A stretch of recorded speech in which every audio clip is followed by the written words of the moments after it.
warranty part. No, we say yes is great, no is good, and maybe is horrible, because maybe it becomes the no someday, but we'll be later on. So yeah, I couldn't agree with that more. You got to have the pipeline and the process to say, I got to have lots of no's. Let me just have lots of no's so I can get to the yeses. The other one that I think is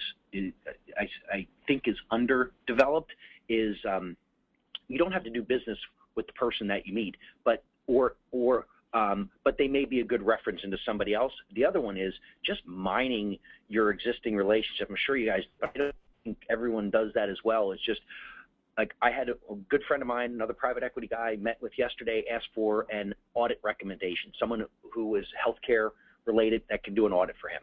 And we've had some experience in the space, and we're getting him a recommendation, and he will likely use the recommendation that we make. But to me, that's as easy a business as you can potentially pick up. Sure. Yeah, and your comment about potentially knowing your target audience and making sure you're relevant is really poignant. Yeah, and to that point, maybe we can get specific about the kinds of information that you want to know about a particular fund when you approach them, so that you are relevant, that you are making sure that you're providing the right information to get noticed. I'm going to come back to you. You raised a point. It's a really good point. So I'll start with you on that question.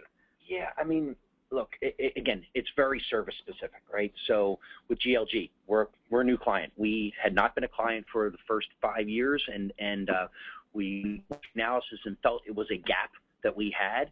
There had been a consistent calling effort, so it was not unfamiliar, and so there was already that baseline laid down that was very helpful.